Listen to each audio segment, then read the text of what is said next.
तो उन्होंने कहा कि जन्म मरण तो किसका मिटना है हमको कि किसी गर्भ में जाना ना पड़े, ना मरना पड़े, ना गर्भवास में जाना पड़े, यही तो दुख है।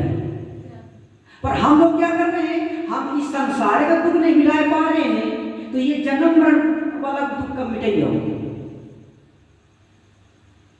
दुख हमको चार जगह दुख, या तो यहाँ प्राकृतिक के द्वारा दुख मारा जाए, प्राकृतिक के द्वारा दुख मिलेगा, सांसारिक के द्वारा दुख मिलेगा, पारिवारिक के द्वारा दुख मिलेगा, शारीरिक के द्वारा दुख मिलेगा। क्या कहीं बाढ़ आ जाए, पत्थर गिर जाए, आग लग जाए, नीचे उतरो, फसल ना अगर चली जाकर साथ में सारी बहुत फसलें बह जाती हैं, बेकार हो जाती हैं, भूखमरी आ जाती है, तो इंसान क्या होता है? महंगाई आ गई, मरना तो है। अब बाहर पत्थर गिर जाए तो मर जाओगे, शरीर में बीमारी लग जाए तो मर जाओगे, संसार में लड़ाई झगड़ा से करोगे तो मर जाओगे, परिवार में अगर लड़ाई झगड़ा इसमें मर जाओगे। ये तो दुख है। पर हम यही हमारा दुख है, पर इसी दुख से हम नहीं भरे पा रहे हैं। और कभी सामने क्या जन्म मरण और कर्म बसेगा। सबसे पहले दुख हमको कौन मिटाना है? जन्म मरण कर्म बसेगा।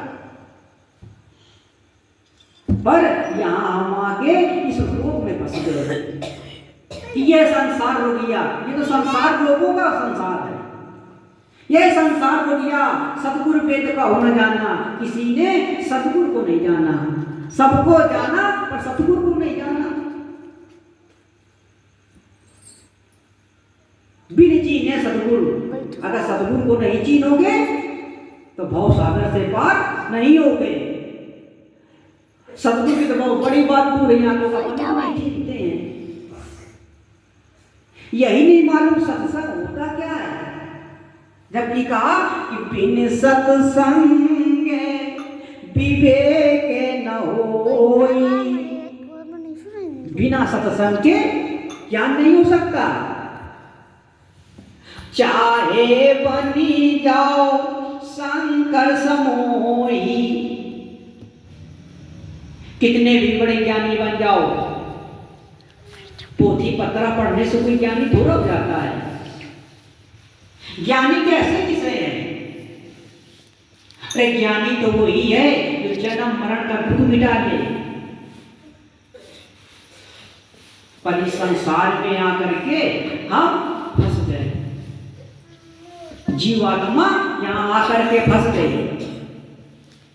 फंसते फंसते जन्मन कई जन्मन के बाद मरते मरते जाने कैसे बड़े पुण्य के काम, बड़े पुण्य होंगे तो अनेक भाग्य से मानव तन पाया, असुर संकीर्तन गावा कि बड़े भाग्य से शरीर मिलता है। ये 84 लाख यूनिया से बड़े भाग्य से शरीर मिला है। और जिसके पास शरीर मिला नहीं है उनसे पूछो, वो तरस नहीं है। और जिनको मिल गया है तो उसकी कोई कदर नहीं है। तभी बताया कि समय बार बार नहीं मिलेगा, मिलता नहीं समय बार बार, सब मिलेगा। हर जन्म में सब कुछ मिलेगा, खाने को मिलेगा, सोने को मिलेगा, काम करने को मिलेगा, सब कुछ मिलेगा। अब 84 में जो पशु पक्षी हैं, देखो बैल देखो, घोड़ा देखो, दिन भर दौड़ते हैं, टक टक टक। बैल जो होता है तब उसको खाने को मिलता है, सब कुछ मिलेगा। पर क्या नहीं मिलेगा? भजन करने को नहीं मिलेगा। केवल भजन एक मानव शरीर में ही मिलता है। हर काम हर जन्म में कर लेंगे हम। अरे सो तो हर अगले भी जन्म में लेंगे हम। सोना, जागना, खाना, पीना, कमाना तो हर जन्म में मिलेगा। पर भजन करने को मानव तन के सिवा किसी जन्म में नहीं मिलेगा।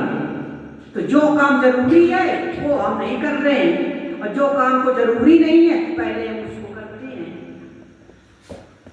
सबसे पहले जरूरी क्या है? भजन। इस संसार में सबसे जरूरी है भजन, और भजन से ही मानव तन मिलता है। और भजन कैसे बनेगा? जब तक जतन नहीं करोगे। बिना जतन के भजन नहीं मिलेगा। कि करो जतन सखी सैया मिलने की का करो जतन। कभी सामने आत्मा से ये सखी इस संसार में जाना, इस आत्मा में जाना तो सबसे पहले क्या करना, जतन करना। किससे करना, साईं से मिलने के जतन करना। हम यहाँ संसार में सबसे मिलने के जतन करते रहे, सारे रिश्तेदारों से मिलने का जतन करते रहे, परिवार वालों से मिलने का जतन करते रहे, पर उस मालिक से मिलने का जतन कभी नहीं किया। उस मालिक से कैसे मिला जाए? अब उस मालिक से कब मिला जाएगा? किस जन्म में मिलोगे? अगर इस जन्म में मालिक से नहीं मिल पाए तो किसी जन्म में भी वो मालिक मिलेगा नहीं। मालिक कहाँ बैठा है? मालिक तुम्हारे अंदर है। अरे वही तो मालिक है जो बोल रहा है। जब जिस समय जब ये शरीर से आत्मा निकल जाती है तब आत्मा शरीर पड़ा रहता है। इसका मतलब इसके अंदर कोई था, इसका मतलब है कोई बोल रहा है, इसका मतलब कोई है। कोई आंख मूंद लो कुछ नहीं दिखाई देता है, खोल लो दिखाई नहीं लगता है, इसका मतलब कोई देख रहा है।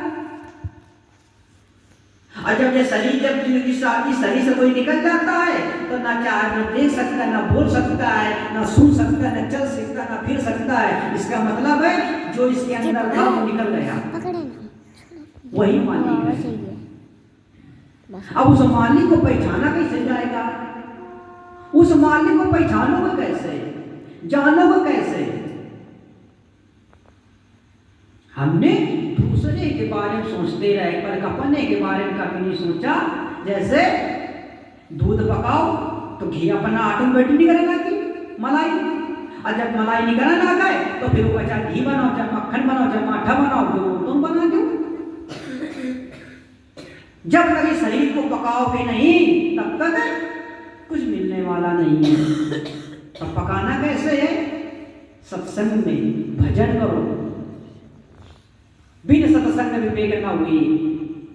चाहे जितने बड़े ज्ञानी तीर्थ यात्रा कर डालो, इस संसार में क्या करना है हमको कि जग संसार कि सत्संग जग सार साधो। इस सत्संग इस संसार में आकर हमको सत्संग को साधना है, मन को साधना है। ये घर द्वार नहीं साधना है, सत्संग को साधो, सत्संग को पकड़ो। पर हम लोग सत्संग को नहीं पकड़ रहे, सत्संग के पीछे दौड़ नहीं लगा रहे। दौड़ कहाँ लगा रहे हैं? तीर्थ यात्रा में।